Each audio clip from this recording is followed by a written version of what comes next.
When we record a class, it's the file is too big to download. So put it in a platform like YouTube where you can upload, and that has a big memory service. So you can upload your video there, and then you can send just the link, and that will give us the information and let us see the video. Otherwise, you won't be able to email a video. You won't be able to upload a video into school So platforms. how do I do that with the YouTube? Yeah, I think that's the best way to go. There's platforms like YouTube. There's also a platform called Vimeo. So there's Yeah, other no. For the YouTube, how do I go about it? Do I just open an account or what? I don't think you even have to do that. I think you have to subscribe. So with YouTube, let me just show you online and share my screen so that you can see what I'm doing. Okay. For YouTube, you go to YouTube. And then as you are in YouTube here in the videos, at the top on the right-hand side, you will have here create. So this little video camera, you click on this icon. You might have to register and log in. You go and then you go to upload video. And if you're not registered, it'll prompt you to register, and I think you give them an email account, and that's it. And with the YouTube, it's very easy. You just take the file. You can even do it from your phone. You select the file, and then it'll walk you through the steps if it's public or private.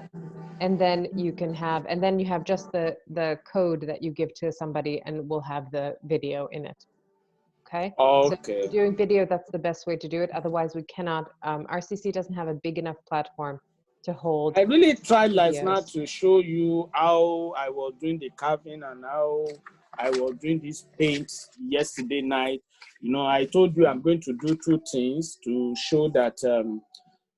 Let me show you the carving something. Let me bring it up. Yeah. And actually, I think I have it in here. All right. So let's look at this project. Hi, Amy. We're looking at the first drafts that are due today of the first, right. Right. Oh, that's good. Yeah, that's looking great. Okay, let's look at that. Exactly. So power to the people. I haven't finished the last line will be the power people.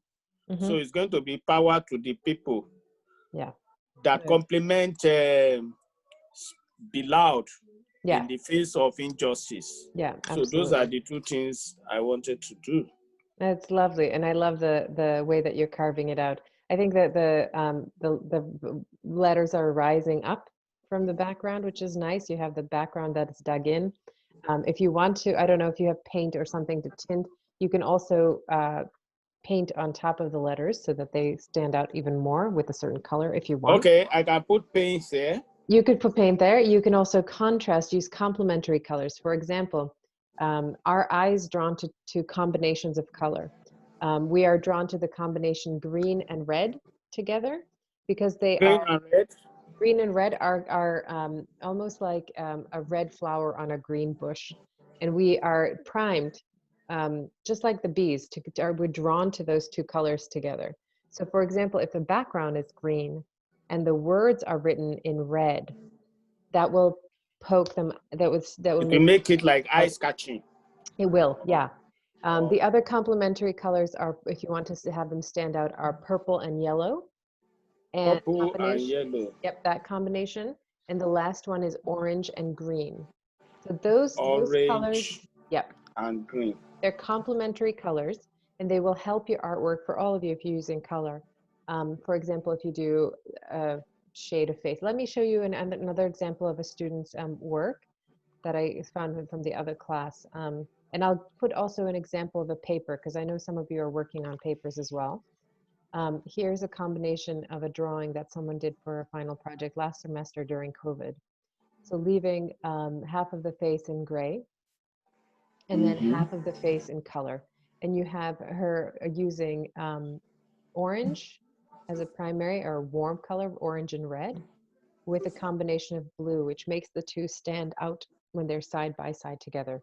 So the colors for the hands also, you have the green with the red, which also makes it a colorful image, which I think is a nice contrast to where we're coming from in the past when we're thinking about COVID and surviving COVID, and then moving into a different kind of future. where you have the rainbow in the whole Uh-huh. face. So that was an interesting project from last semester. I will add some more projects, especially for examples of the paper, into my RCC, so you can go through them, read them, and say, see what a strong paper is. In fact, I have one here. Let's look at it together. We have an example of a paper that's discussing, here it is. It's discussing the works of Van Gogh. But these works are particularly interesting because these works are created about a month before Van Gogh dies, before he commits suicide. So they're in the same month. So looking at these two, and I think that's important, especially in now, thinking about so many people processing death and the way that we habitually process death, and then reevaluating or reconsidering, not that it's a pleasant experience by any means, but someone who has faced death like Van Gogh has, and painted all the way to almost the week before he died. Okay, so here we have, this is considered on the left his last painting, although it's not true. Actually, the one on the right is the last painting he created. The one on the left is ominous. It has really dark clouds. You're in a moon setting, but you have the wheatgrass. That yellow color is vibrant and hot from the. It seems like Earth itself, right? And then you have on the right-hand side a painting called Roots. And I'm sorry it's so small, but it's really extraordinary because it's painted in the 1890s in these abstract shapes. And abstraction didn't come into play until 1920, so 40, 30 years later. So to be able to look at organic matter like roots and give himself permission to and also thinking about maybe roots and grounding and what that means, right? To be grounded on the planet. He himself was, of course, mentally ill. He was having a really hard time in his life. He never sold a painting, but he painted throughout, not for anybody else, just for himself. So I think it's an interesting works to look at. So if you are doing a paper, make sure that the work that you are writing about is important to you. That's the key to the paper. Okay. Those of you who are doing a project, again, the key is what do you want to say with that work, right? Why is that important to you, but also why is it important to the class? Okay, any questions? And for the first draft, I will send you feedback that you can incorporate and we can follow through next week. And then we're going to move into final critiques, okay?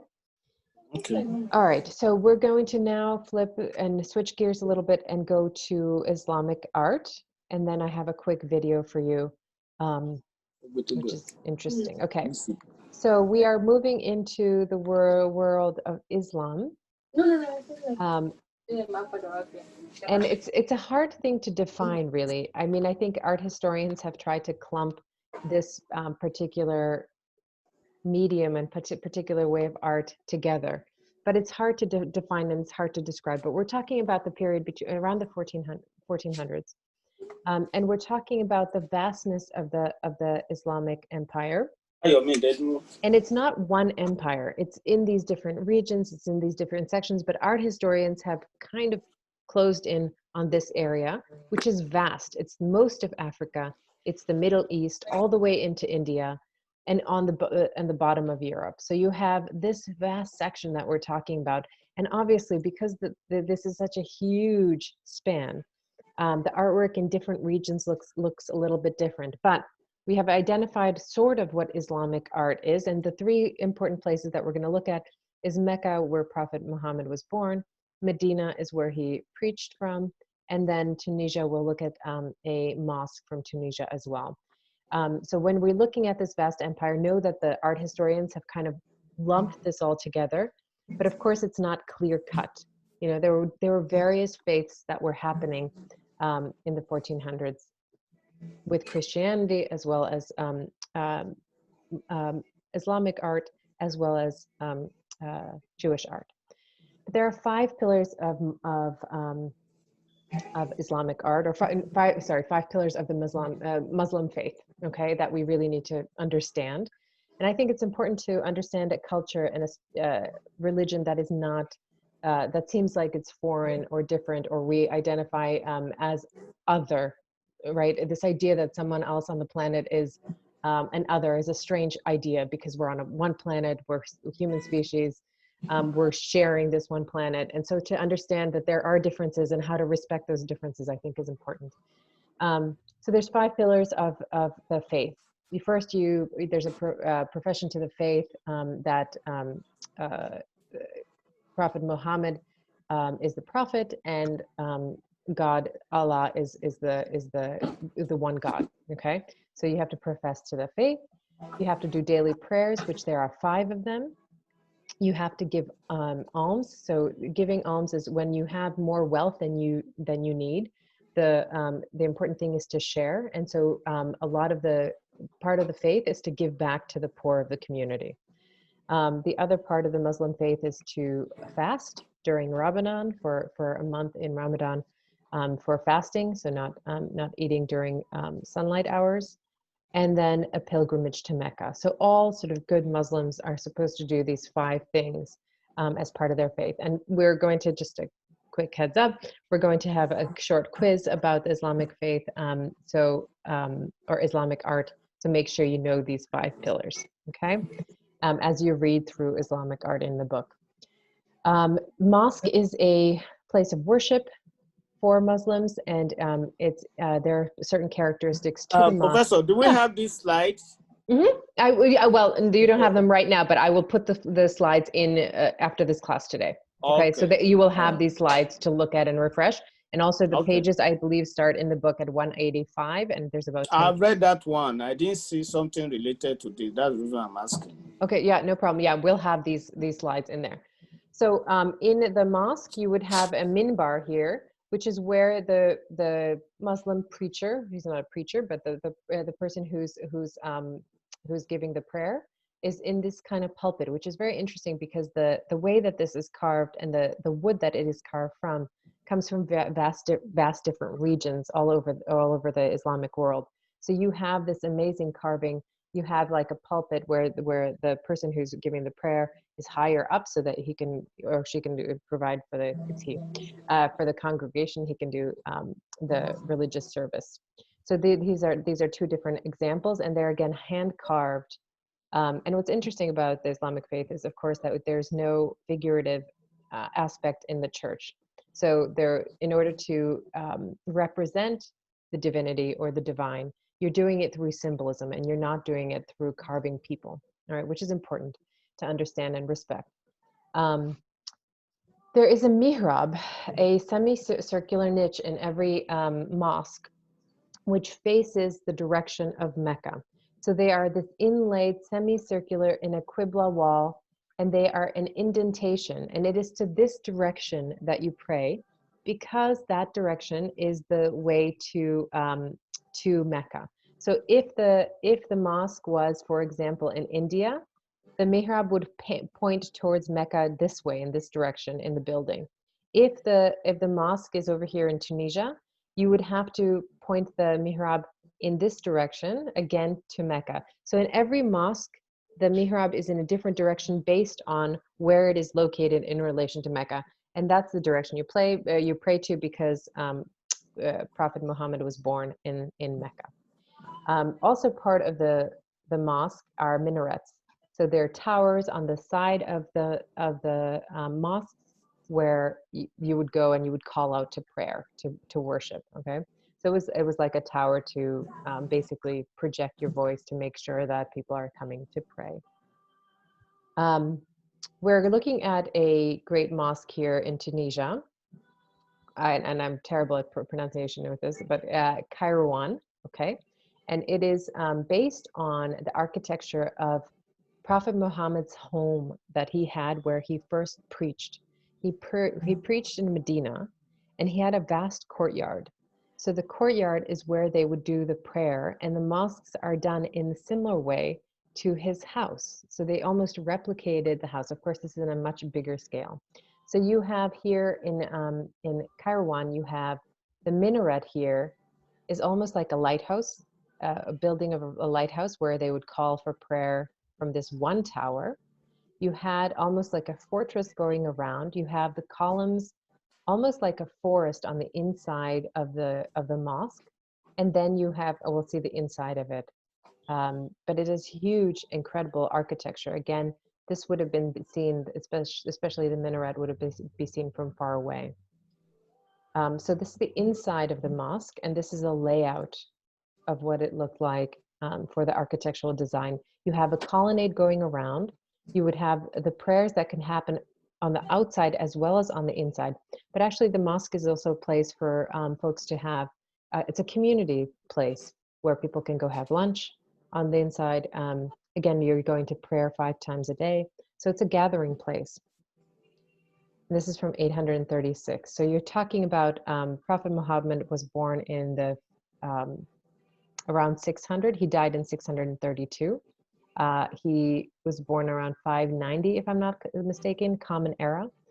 So this is about 200 years after his life. All right. We'll talk a little bit more about his life in a second. This is the entranceway.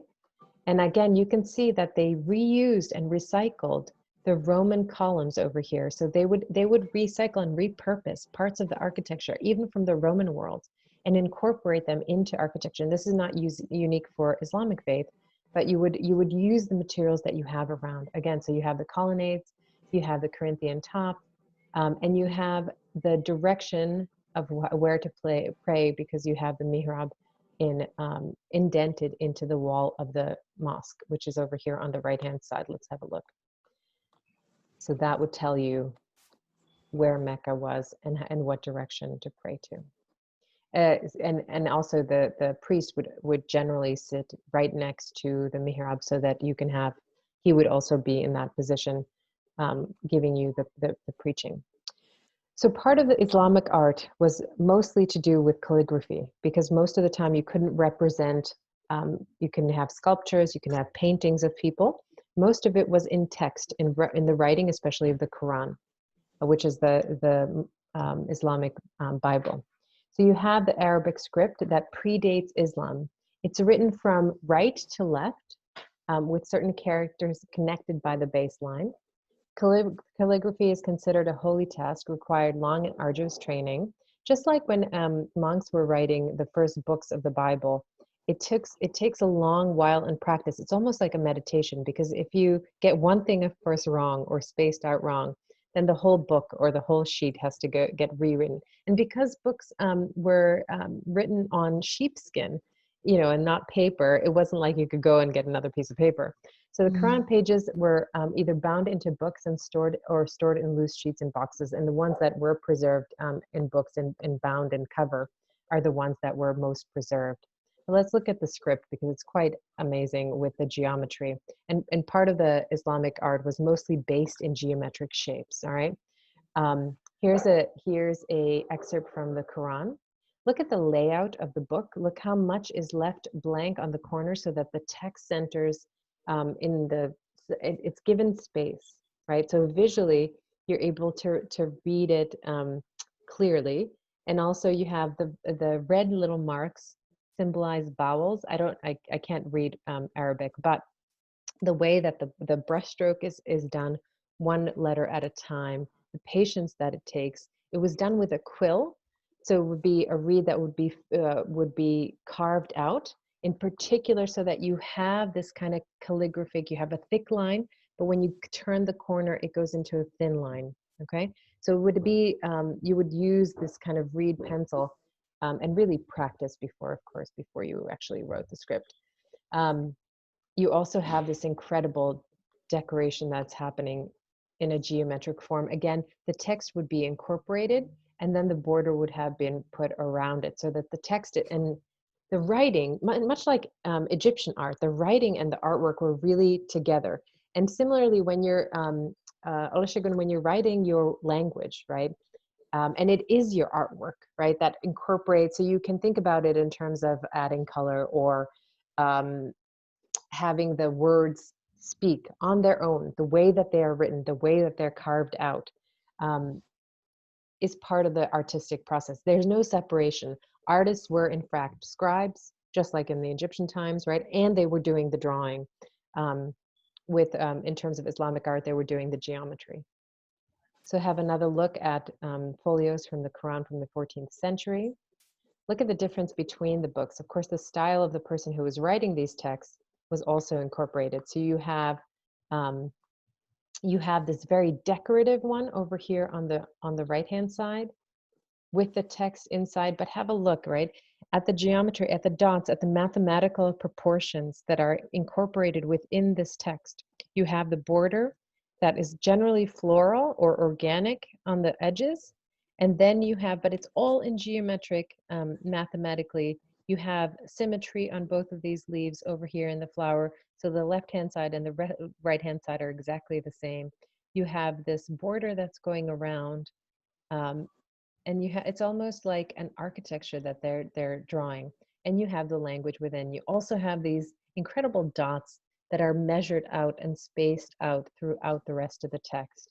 Some text is quite plain, while other is really geometric in style. However, the geometry was not the only thing that was prevalent in Islamic art. There were some figures, there were depictions of animals, depictions of people, but they were private. They were not part of the church or the mosque. So they were part of the family. So for example, this is a pyxis, which is a box that would hold either cosmetics or perfume. And it was given to an 18-year-old boy of a prominent family. And the family was wealthy, and this showed the symbol of power. You have the lions over here eating the bulls. But again, look at the symmetry, right? Look at the fact that if you split this down the middle, the same exact scene is happening on both sides. So even though that you have the figures, you still have that very symmetrical way of looking at it. You have it in a patterned leaf. So this is one of the scenes from the Pyxes of Almaguera from 1968. This is in Spain. But no space in the Pyxes in this box is it left plain. All of it is vastly decorated with animals, with people. There are two horsemen over here coming to get some figs, which figs were in, this is from Spain. The figs would have been in another part of the world. And it's almost like they're saying that they want to expand into that territory. You have the eagles over here with these men. Here you have another prominent figure sitting, but also in symmetry, right? They're sitting, there's two different men, but they are sitting exactly on opposite sides. You have the animals right here in symmetrical way, along with this lute player that's in the center. The last couple of slides we're going to look at is how the integration between writing and the geometry really created the artwork. So this is a mihrab that is taken from 1354 to 55 that was created. And because of the almsgiving, because one of the pillars of Muslim faith is that you give to the community, a lot of the money went towards building schools along with the mosques. So you would have, this was actually in a school, this mihrab that pointed to Mecca, and you had not only the geometry that was defining this mihrab, but you also had a variety of text. You had the text on the outside periphery, so this is calligraphy. You also had text over here on the inside pointed section. And then for the students who were praying at ground level, you also had text over here. And the text in the center says, "The Prophet, may blessing and peace be upon him, said, the mosque is above abode of every believer," right? So that kind of teaching would be in the center of this mihrab. But have a look at how the language is incorporated. You had the calligraphy inside, then you have this decorative pattern, this floral pattern that is coming throughout the words. So again, there's a mixing between language, the way that it's used, but also incorporating artistic elements, incorporating geometry. The next section on the outside, which is over here on the very border of the mihrab, you had, this is the quote that is written over here. It says, it's from the Quran, which is the Islamic Bible. "The mosque of Allah are only to be maintained by those who believe in Allah and the last day and establish prayer and give zakat and do not fear except Allah, for it is expected that those will be of the right guided." Again, it's almost like a teaching embedded within the architecture, which is interesting.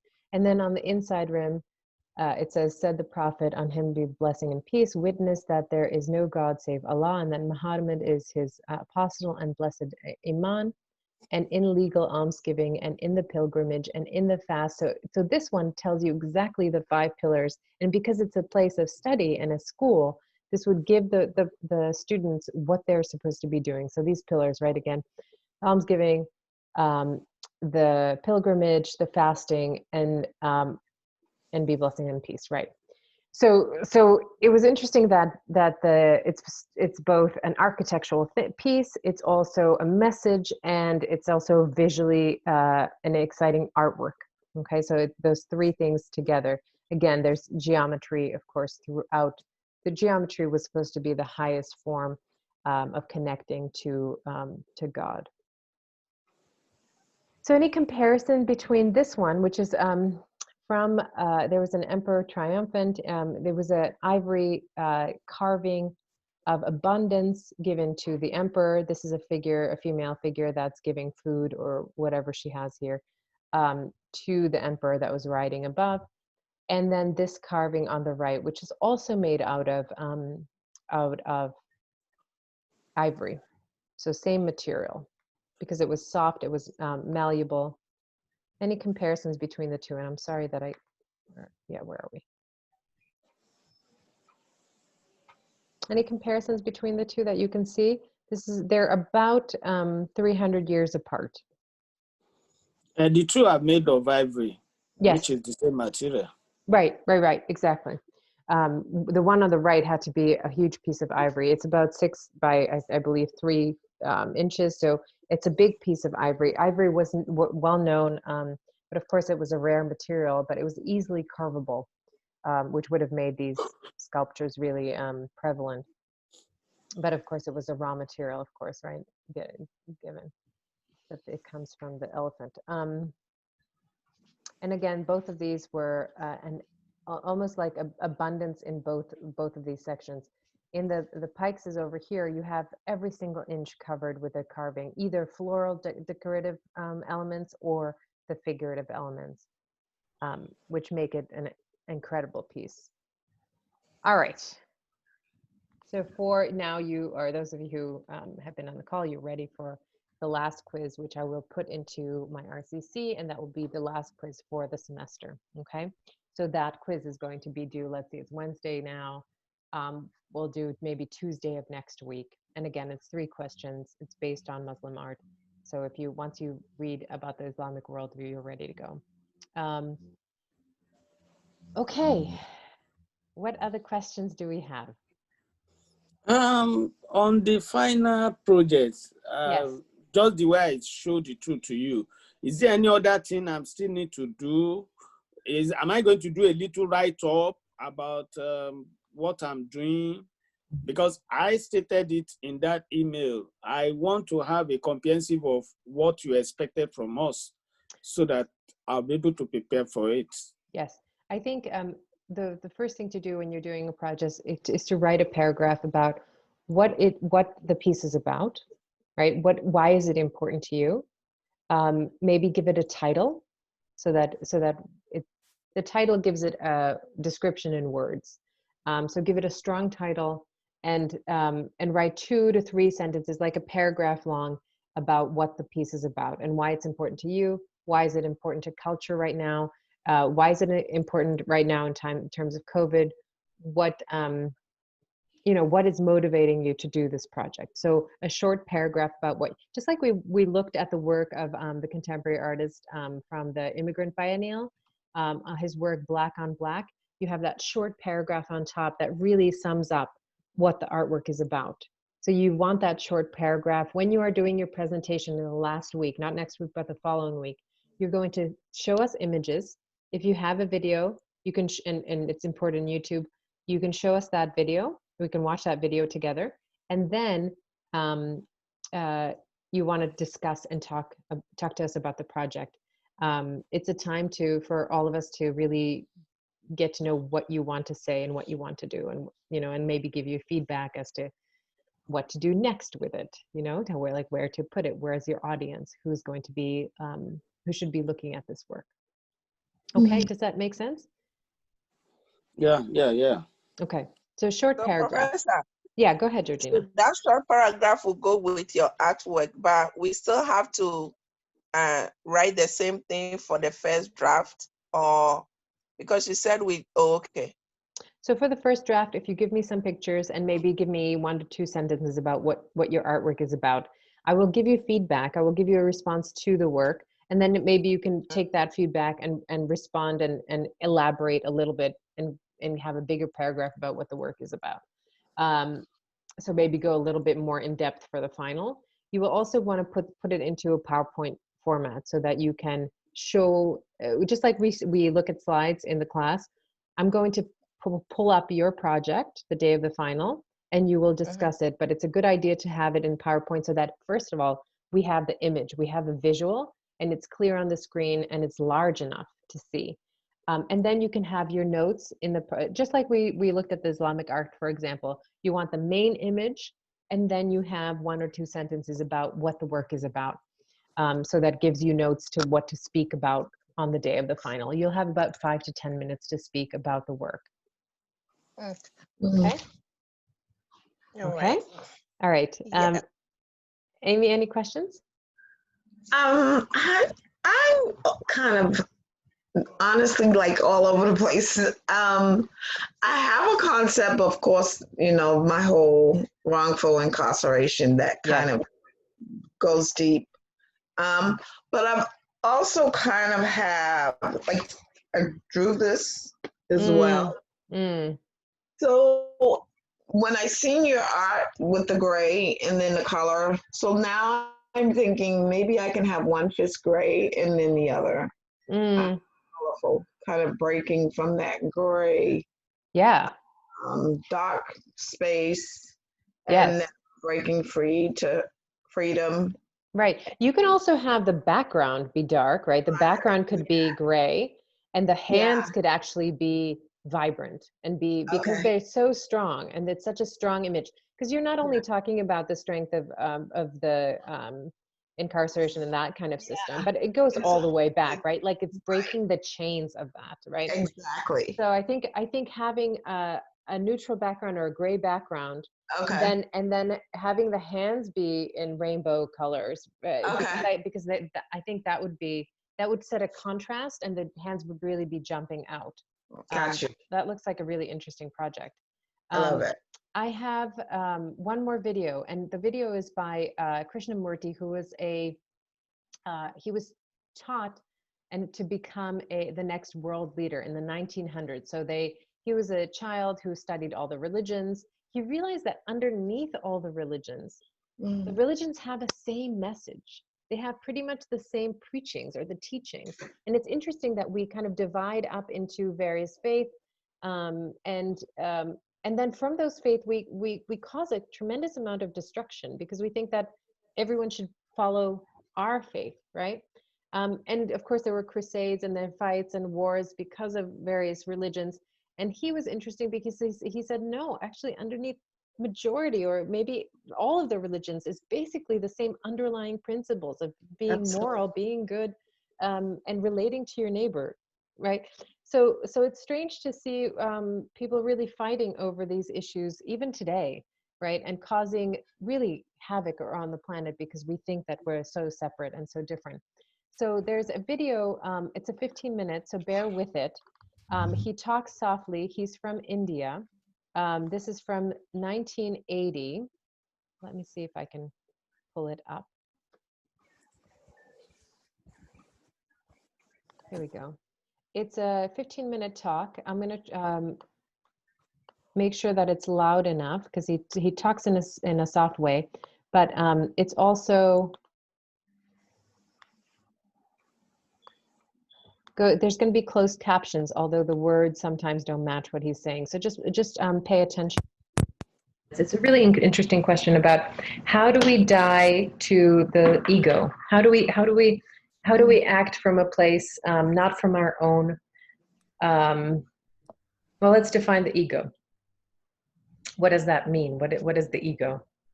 It's maybe the self that drives us, that wants to make sure that we sustain ourselves and sometimes step over other people, right? So how do we take that notion of me, the center of the universe, and think about that I'm, of course, in relation to every other human being on the planet, every other species on the planet, and that their well-being is just as important as my own. So let's have a listen.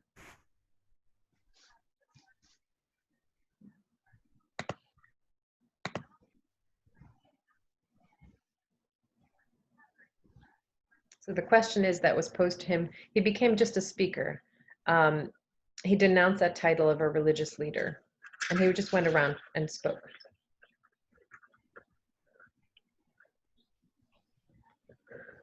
Can we die psychologically to the self to find out in the process of choiceless awareness? I wish we could do. However, in order to observe choicelessly, it seems we must have ended or died to the ego, me. So my question is, how can I observe in my current state of fragmentation? Is it like the eye trying to see the eye? As you have said, we must be free of fear in order to observe fear. This is an impossible paradox. It is driving me mad. Please clearly clarify this issue. I will clarify the issue. Don't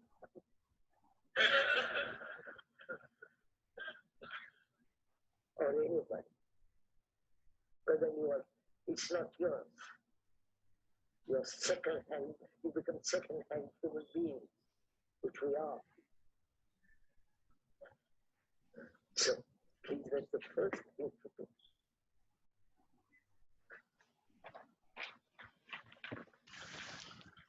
Because that distorts our thinking, yes. We are the result of million years of pressure of other people's thinking, propaganda, all that. And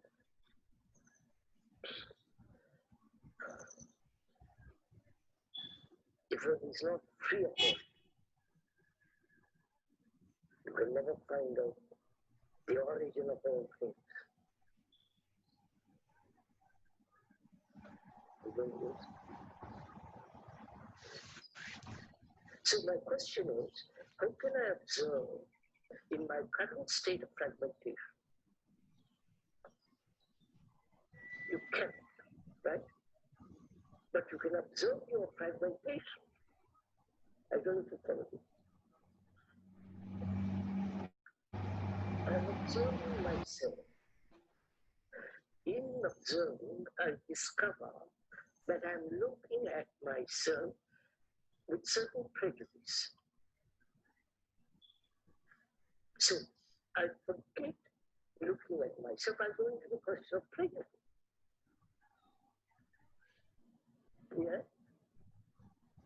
I'm aware, I become aware of my prejudice, and can I look at it without any sense of distortion, without choice, without all the rest of it, just to observe the prejudice I have. Let the story of prejudice tell me. Not I tell the story about prejudice, but let prejudice unroll itself. That's what I'm saying. What's the cause of prejudice? We make conclusions, opinions. So I begin to discover, one begins to discover, in looking at fear, I realize that I am fragmented, that fragmentation is brought about by thought, naturally.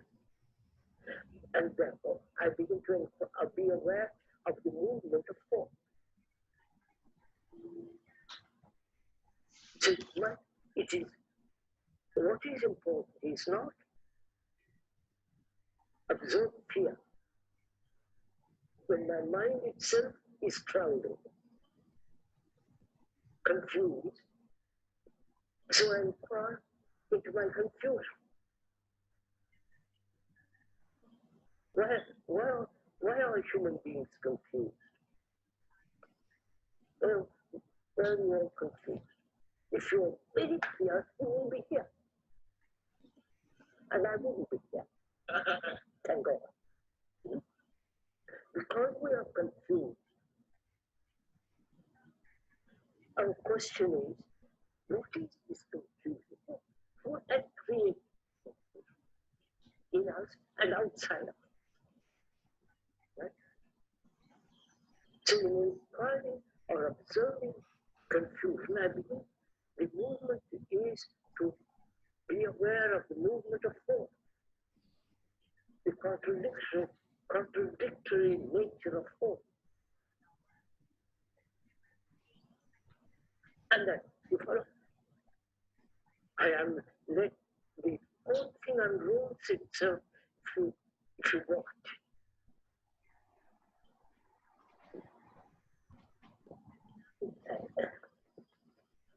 The story is there, but we don't read the story. We are telling in the book what it should say. So we're not saying it. There is the history of myself. History of mankind is myself. So, in inquiring into reading that book, I read the book, chapter by chapter, and I understand the whole book instantly.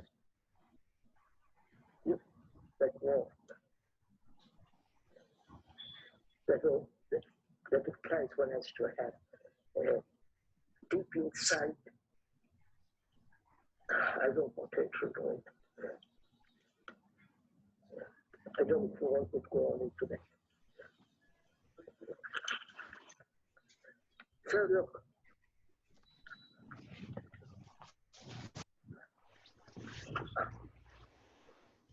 there is confusion in all of us.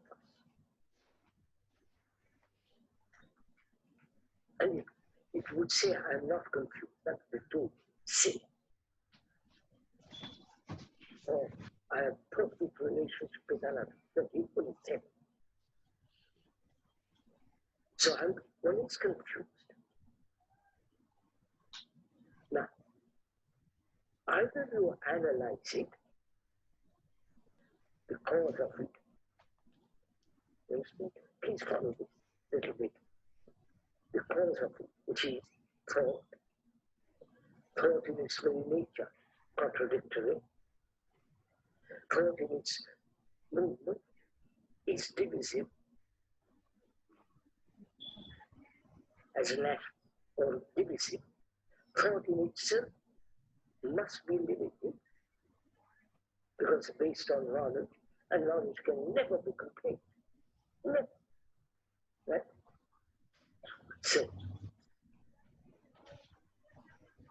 that's the way we go into analytically or let thought move in a particular direction to examine, which means the remembrance, the memory, the experience is observing, right? You follow me? No? No. When you observe somebody, your friend or whoever it is, you're observing what? Not the face, not the figure, not how she looks or he looks, long hair, short hair. You're observing the image that you have built upon, or him. So we are saying all that is a movement of thought based on remembrances, right? Conclusions, ideas. All that's a movement of thought. I mean, this is obvious fact. You don't have to prove to anyone that thought in itself is divided, fragmentary, partial, can never be complete. Therefore, it must create confusion. Now, I've explained. Now, can you look at this sense of confusion in oneself? Please follow me a little bit. Without going through all the process, yes, and without explanation, without just to look at it and see, to have an insight into it, then you can explain. No problem. I'll get it.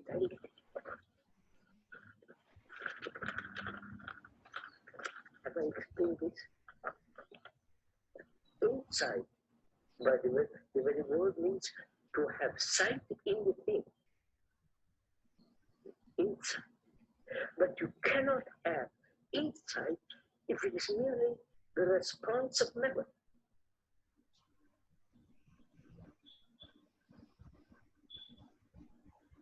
It's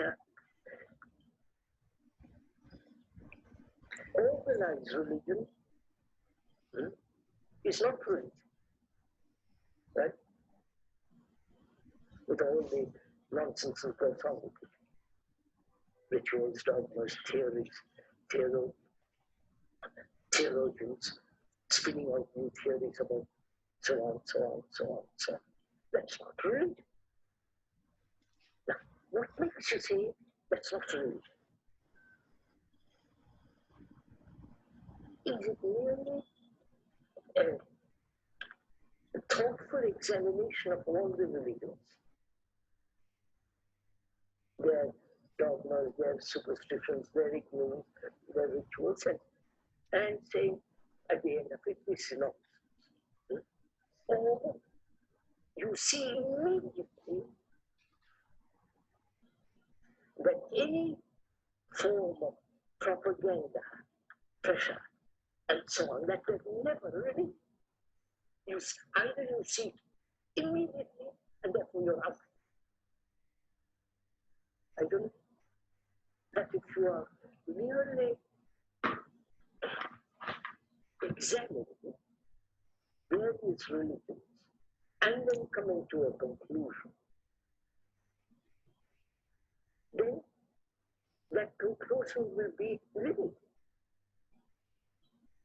can be broken down by argument, by superior knowledge, and so on. All right, you can find many of his videos online, but the gist of it is that we have to question what has been in our heads from the beginning. We come wired with other people's thoughts, other people's knowledge for centuries. Either the dogmas that of superiority, of prejudice, they're in our own minds. And how to change them is first to change our own structure or our own illusion that thinking is the source that gives us information. Anyway, he's a fantastic, amazing teacher. And I think if you are interested in that kind of philosophy, you can always look him up. Professor, what's his name? His name is Krishnamurti. Yeah, I'll put it into the chat room. Okay. He lived in last century, so in the 20th century, and died. He worked with a quantum physicist at the end of his life, talking about, he's obviously experienced a different kind of knowing or a different kind of knowledge, which is maybe a meditative state, but he tries to explain it to a scientist. And it's an interesting, they have a conversation on YouTube called the ending of time, which again, time is a man-made construction. So I think it's just about questioning when you're doing the process, when you're doing the artwork, understand that your hands will create something in front of you.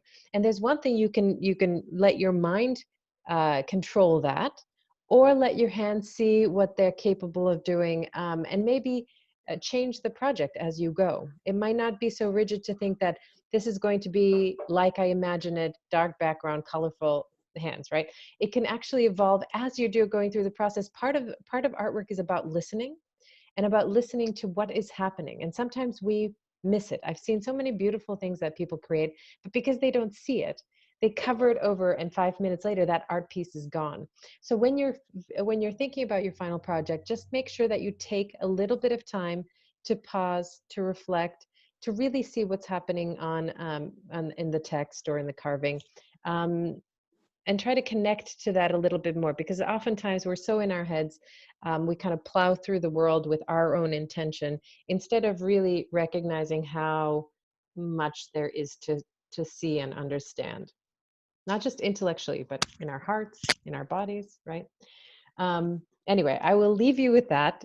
Some of the words were completely wrong in the video when they did they didn't understand him at all when they were translating in the boxes. It was totally wrong words. But if you can listen to him, you'll start hearing the words. Okay. Good luck. I will see you on Monday. By Monday, I will give you a reflection to your first draft so that you can move through next week and get it finished. I will include Islamic Art, the slides, into my RCC, and then put in the last quiz that we have, quiz 4 on Islamic Art today.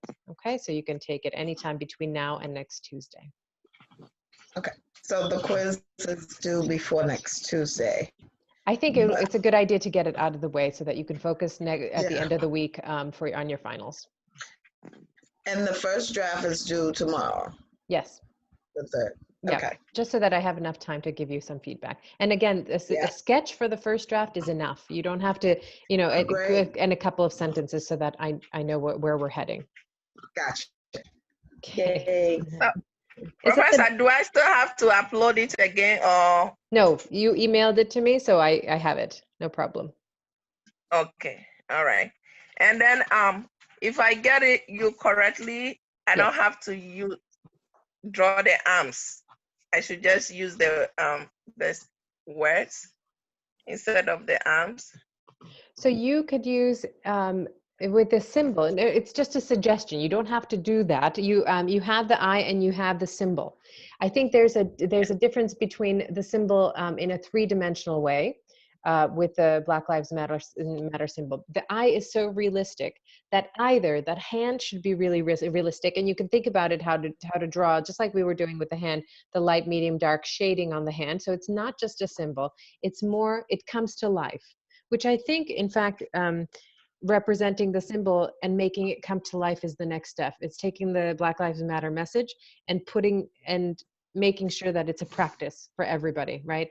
That everybody understands that, of course, Black Lives Matter, right? That it should never be otherwise. So making it more 3-dimensional, I think, is a good idea. But how you choose to take it, you can experiment. You can print it out. You can print out the symbol and draw that eye with a tear on it. I think that's an interesting. You can play with, see which one is more. Maybe it's more powerful to have just the symbol. You have to do it to see. Okay. Yeah. So is that eye? Oh, sorry. That's okay. Is the eye that I drew, and then I was trying to connect that emotion to something. Mm-hmm. So it was my daughter that gave me the idea, Mama, draw the face, because I was trying different things. I draw the face first before I drew the eye. So I was like, how can I connect it? What would be the story behind the eye? Mm-hmm. And then it was my daughter that, okay, Mommy, why don't you draw the arms? So that make me draw their arms to say, okay, it makes sense. And maybe it's just taking the material in a different way, where it's not just the pencil with the arm, but the Black Lives Matter maybe should be in paint or something more permanent, right? That the tear with the eye is the one that's impermanent. Hopefully that will change, but the symbol should maybe stay the same. So maybe it's made out of ink, right? And makes that much that there's a contrast between the ink hand, the BLM, and then the drawn eye. So just play with it. It's subtle. It's not, it's just pushing it another level and seeing. You can always go back. You photographed it in one way. Now you can continue working on it and see if it's making more of a contrast, making something lighter, making something darker, how that relationship will make something stand out more. Now it's playing with those tensions. and not settling, you know, and you can always push it. I mean, in the end, if I mean, what would you envision the world to look like without racism? What would that look like, right? What would the I then turn to? You can work at this through stages, and it's sometimes just changing the material, changing what's happening. Again, it's malleable. You can burn paper, you can erase paper, you can you know, all these things are not as stuck as we think that they are, right? We think that we put a mark down and we have to stand behind it. It's changeable based on how our mind is. It can shift, it can move, and we want it to move. We shouldn't have it stay the same. So push it with dark images, push it with darker line, maybe marker, maybe pen, and see what that message says. I can't foresee what it will say. That will have to come from the work itself. It will tell you what it's doing. Okay. Okay. Thank you. Pleasure. Any other questions? Yeah, Kenny. It said on the RCC that we had like attached like 2 to 3 pieces of art that has informed our idea. Can we instead just draw a picture, and would that work? If you're doing a project, if you're doing an artwork, you should have something that gives you inspiration. So you want to look at other pieces of art from either contemporary work or from the book that we've been reading, something that inspires you and maybe is tied to your project. You will talk about that in your final PowerPoint. So you want to have a photograph. How lovely to see. I love the kids attending my class. So you can have the image from the art history along with your work, because it'll support that work. Right? Our artists have thought about these existential questions from the time that they were working. So you can draw inspiration from other people. You should have at least one other artwork that you're referencing. Okay. Good question. Okay. All right. This will take shape and take form. It will just happen. Continue to work when you have time. Meditate and relax. Find a little bit of time to sleep a nap. Well, Shagun, take a nap right now. And I'll see you on Monday, folks. Okay? Okay, thank you, Okay. Professor. We got it. We Thank made it you. through the semester. You're doing great. Thank Take you. care. Bye. All right, bye-bye.